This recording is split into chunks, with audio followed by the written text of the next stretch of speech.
आज आम्ही इथे ओडिशा स्टेट मधला संबळपुरी डान्स फॉर्म परफॉर्म करण्यासाठी आलो होतो आणि लक्ष्मण पडवळ सरांनी हा डान्स फॉर्म आमचा कोरिओग्राफ केला होता। जर माझी सर्वप्रथम ओळख लक्ष्मण सरांची गेल्या वर्षी 57व्या युथ मध्ये झालेली होती। तिथे आमची पहिली भेट, त्यामध्ये आम्ही सरांची तोंड ओळख करून घेतली, त्यांचा नंबर घेतला।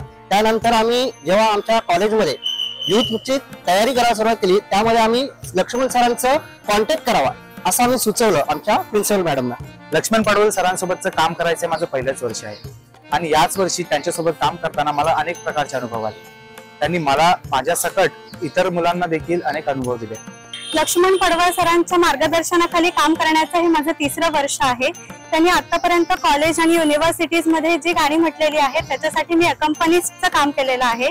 खरं तर त्यांच्यासोबत काम करायचं हे माझं तिसरं वर्ष आहे। त्यांच्यासोबत आधी मी शिलाँग मधला हार्वेस्ट, त्यानंतर नागालँड मधला झेलियांग बटरफ्लाय आणि आता ह्या तिसऱ्या वर्षी ओडिशा मधला संबलपुरी डान्स फॉर्म परफॉर्म करते। आम्हाला युथ फेस्टिवल मधला दुसरं वर्ष आहे।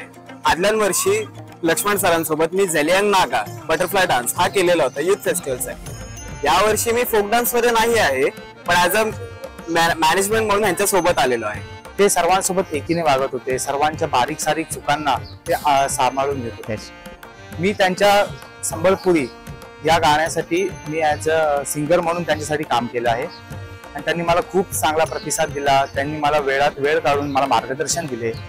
आमचं थोडंसं बोलणं झालं, त्यानंतर आम्ही लक्ष्मण सरांशी कॉन्टॅक्ट केले।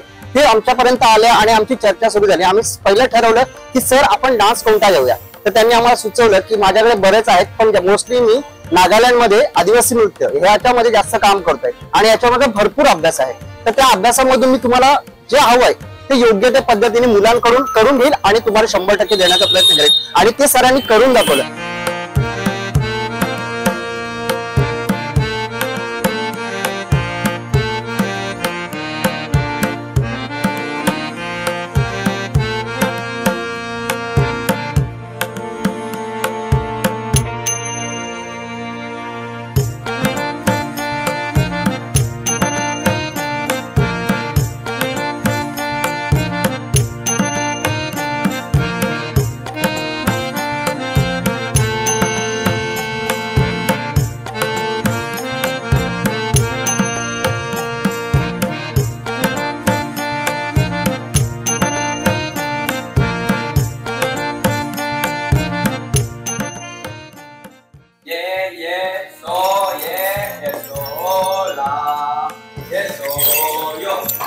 नमस्कार, माझं नाव पियुष वर्तक। माझं नाव रुचिरा राजू तेलंगे। माझं नाव अश्विनी प्रमोद भटगे।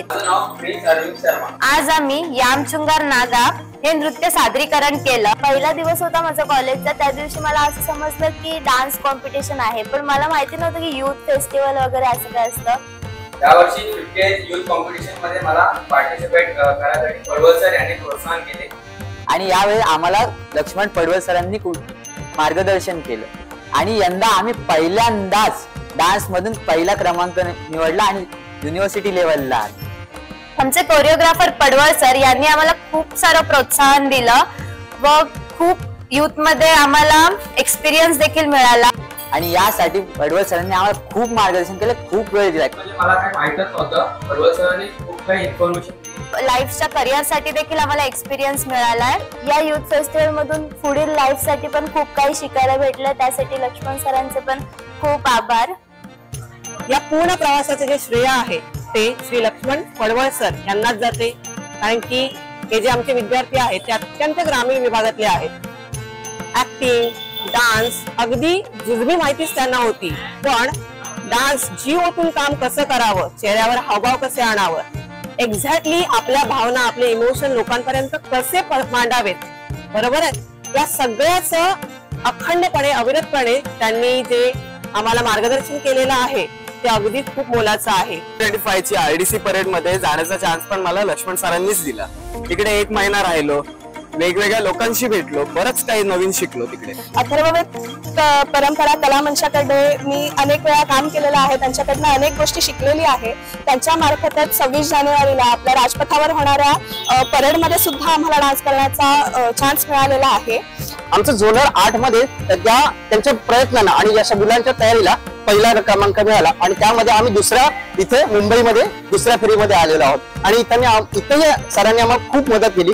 त्यांनी त्यांची मेहनत आणि मुलाचे प्रयत्न, यशस्वी प्रयत्न आम्ही इथं कम्प्लीट केलेले. त्यांचा एकूण नृत्याचा अनुभव बघता त्यांच्याकडून खूप नवीन नवीन गोष्टी शिकायला मिळाल्यात. तर यानंतरही अशाच नवीन नवीन गोष्टी आम्हाला शिकायला मिळतील ही आशा. कधी कधी अगदी उपाशी राहूनही म्हणजे जेवणाच्या वेळा टाळूनही ते काम करत आलेले आहेत आणि त्यांचा जो प्रवास आहे तो अत्यंत प्रेरणादायी आहे आणि त्यांचा जो प्रवास आहे हा निरंतरपणे असाच चालू राहू दे अशी मी त्यांना शुभेच्छा देते. थँक्यू.